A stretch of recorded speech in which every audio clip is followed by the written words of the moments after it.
Hi, Dime Divas and Dime Daddies. I'm back with another episode of Dime Life for you all. And today I'm going to be talking about the concept of letting it all fall apart and how you can alchemize your pain into power. So, the concept of alchemy is interesting.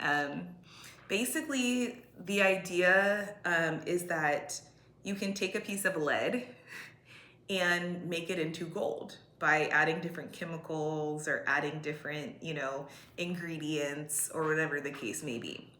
And this concept has been utilized in the spiritual and the growth minded community in order to explain the idea of taking bad things or things that we may consider to be bad and using them to upgrade our life into something even better. And so today I wanted to talk about the concept of letting your life fall apart in order to give the universe tools to use to upgrade you to your next level. So the material that I'll be using today to share my thoughts is a thread that I wrote that went viral. So this thread had over 10,000 views. It had over 1.8 thousand comments, 1.8 thousand likes, 40 comments, was shared 5 times, and it was sent 4 times. So pretty cool. It was for sure my biggest thread to date. Currently, as of today, it has 12.6 thousand views. And I wrote this thread on August 4th, 2025, which is the day that I resigned from my job. So this is what the thread says. In the past 6 months, I have finalized my divorce, received news of my ex-husband's new baby, reconnected with a childhood crush, discovered I was not compatible with said crush, moved out of my apartment where I have been living for 4 years with 2 weeks notice, traveled cross country with my daughter for the first time, and resigned from my job. 2025 did not come to play with me. Onward and upward, with a sparkle emoji. And that was the end of the thread. So this thread got such a huge supportive response from my community on Threads, from my personal community, my community on Instagram. I even had family members call me and reach out and just, make sure that everything was good, that everything was okay. And I think the contents of this thread are so critical because they just explain what it looks like when someone's life is quote unquote falling apart, but that falling apart is not leading to destruction, but is leading to renewal. And let me kind of just go through the different aspects of this thread and explain to you how that's the case. So, finalizing my divorce and finding out that my ex-husband has a new baby. So this was years in the making. My ex-husband and I split up in 2020, and it took us years to get divorced, almost 4 years to be, or actually over 4 years to be exact. It took us 4 years to file, and then after filing, it took about 7 more months for the divorce to be finalized. And throughout that process, it did at times feel like my life was falling apart.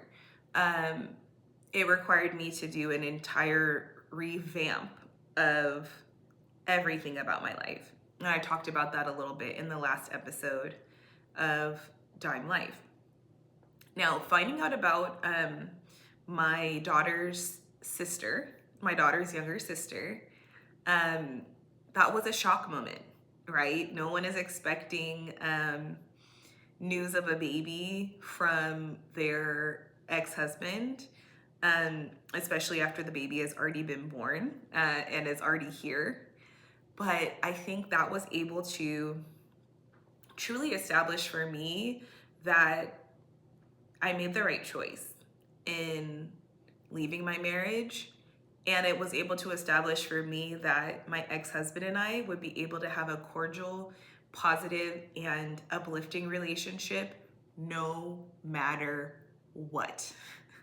Okay, so as difficult as it was, it did feel like the ground was shaking and crumbling from under me. The foundation of trust was badly broken. However, it did allow me to create a new foundation for our relationship. My relationship with my ex-husband is not based on trust at all in terms of our interpersonal interactions. I trust him with my daughter. I trust him to be a great dad, and he has been. But I don't trust him personally to tell me the truth about anything, because he's shown time and time again that he will lie to me and he'll withhold information. But what it has allowed is for me to rebuild a foundation of knowing that I'm okay, knowing that things with him will be okay, and reinforcing the need for detachment. So I'm not going to be able to control what he does. I'm not going to be able to control what he tells me, what he withholds from me. But ultimately, I know that I'm separate from him. We're divorced. So what he does isn't able to get to me or affect me. And therefore, I don't have to be angry at him for withholding information or lying. Ultimately, people are going to do what they're going to do. So even when their behavior feels like it's causing a lot of discomfort for us, that can ultimately be alchemized into a sense of detachment and ultimately peace that comes from that. So the consistent withholding of information, the consistent lying, it only helped me to detach quicker. And it helped me to understand that this is not something that is going to change unless he decides that he wants to make a life change. So because of that, I kind of had to go the Mel Robbins theory, right? Let them. If he's going to have information that I don't know about, I gotta let him do that. I can't convince somebody to tell me information before they're ready. So it helped me to let go, ultimately. So that pain turned into power. Reconnecting with this childhood crush and discovering I was not compatible with said crush. Okay, so this was definitely alchemizing pain into power. So there was a guy that I had a crush on in high school. And when I tell you, I had a parasocial relationship with this young man. And a parasocial relationship is when you don't actually know somebody really, but you feel like you know them because you follow them so closely. Like you're aware of their activities, you're aware of what's going on in their life, so you feel like you know them. This oftentimes, a parasocial relationship oftentimes happens with celebrities. So for example, if somebody's a huge Beyonce stan and they go to all Beyonce's concerts, they follow her closely on social media, they have been following her career for years. If they see Beyonce out in public, they may be like, oh my gosh, Beyonce, so good to see you. It's amazing to finally get to meet you. Beyonce doesn't know who that person is. That person actually doesn't know Beyonce as an individual, but they feel like they know her. They feel like they want to defend her online. They feel like they want to speak to her character. They don't know this woman at all, but they feel like they know her. That was me with this high school crush, okay? I had built up in my mind, who this young man was, and just extremely nice young man when we were in high school, super handsome, athletic, fun. Plus, he was in a friend group with people that I actually did know. But I never actually had a conversation with this man in my life, one-on-one. We never had a conversation. We would say hi in passing, on the yard or in the hallway, but I never actually had a conversation with him in my life. So I had never gotten his number. And then back then we had MySpace. We were not friends on MySpace, but we had no Facebook, social media, Instagram. There was nothing that you could DM a person. We never were friends we never had each other's screen name on AIM. If you guys remember AOL Instant Messenger, like we never chatted on there. So we had never had a conversation with each other. We didn't have each other's numbers. So I reconnected with this individual in the past year, and we were able to, for the first time, start talking. And this is now, almost 20 years after high school graduation. And he is an amazing person, super charming, still handsome, smart, super smart, interesting to talk to. And so I was like, oh my gosh, this is it. This is like the relationship that I've been looking for. Ultimately, the situation didn't work out. It was a crash and burn scenario. The details are not important on why it was a crash and burn, but it was a fiery crash and burn to the point that there was no hope for the relationship to move forward. Mind you, this crash and burn happened within like less than 2 months. So we were able to find out like we're not compatible with each other. It's not going to work. The reason that I say that this was able to be alchemized is because, yeah, it did feel like my dream was falling apart. I felt like, oh my gosh, after my divorce had been finalized like maybe a month prior. So I was like, after my divorce, the universe is literally giving me like my perfect match on a silver platter. Like, I'm going to be with this man for the rest of my life. Like, this is my future husband. And ultimately, it didn't work out. But even though it felt like it was heartbreaking, it was crushing, especially because my hopes have been built up so high for so many years, it ultimately was a great experience and an opportunity. So first of all, it was an experience that I needed to have. I think that I would have always wondered what would have happened with this man had we not got our chance. He was like that one that got away for me, even though he never got away. So I would have always wondered, like, what would have happened if we actually got a chance to get together? And now I know. Ultimately, also, I was able to see how much growth I still had to do in the area of my my anxious attachment style. And let me not even say my anxious attachment style. I'm not claiming it. I had a lot more work to do with the anxious attachment style that stemmed from my childhood. And so we'll talk more on a Dime Life episode coming up about what anxious attachment style is and how that manifests in relationships. But just as a short little primer on the concept, a person with an anxious attachment style typically had caretakers in their childhood who were inconsistent. So sometimes they would be there, sometimes not. Sometimes they would be available, sometimes not. Sometimes they would be very loving, sometimes they would be cold. And so it creates this push and pull dynamic where the child doesn't know, like, wait, my mom was really loving and kind yesterday and she's cold today. What's happening? As a child, you don't understand the ups and downs and ebbs and flows of life. So your parent may be going through marital issues. Your parent may be going through financial problems.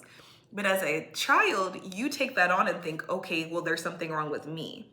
Or I need to do better so that my mom will be present. Or let's say that you have a dad who is in and out of the home. Sometimes your dad comes home at night, sometimes he doesn't.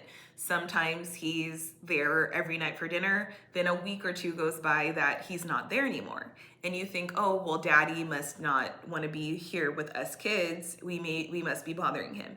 When in fact, it could be that your dad is struggling with addiction, or he is taking on a job that requires him to be on the road, but it's not fully explained to the children.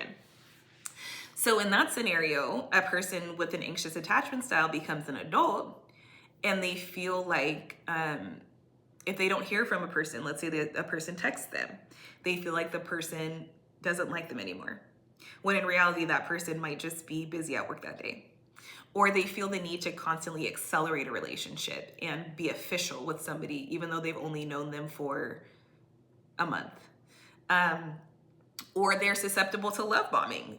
So a person who has ill intentions, maybe a narcissist, comes at them full speed ahead with all this talk about being in love with them and wanting to spend their life with them.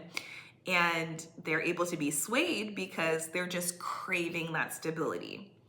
Or on the flip side, a person pulls away from them and is breadcrumbing them with little bits of love and affection interspersed with ghosting, and they feel the need to chase that person instead of just letting the person go. So being in this short scenario with this high school crush allowed me to see, oh, there is still things that I'm grappling with involving an anxious attachment style. And I need to acknowledge that and see areas for growth and healing. It was really important. And it's something that I would not have known if I had not been in that scenario. So I was able to take that pain and we were able to turn it into power. Traveling cross country with my daughter for the first time. That was really special. So my daughter and I went to our family reunion in Florida, and it was an amazing experience. I'm planning to do a episode coming up on the ways that we navigated TSA, boarding with a child on an airline, and everything that goes along with that. So I'm excited to share that with y'all. But ultimately, the thing that that I learned from that experience was how to not be in control. So it felt chaotic for sure, because the trip was booked by my cousin and my aunt. And so we all traveled together, me and my daughter, my cousin, my aunt, and my cousin's girlfriend. They booked the flights, the Airbnb.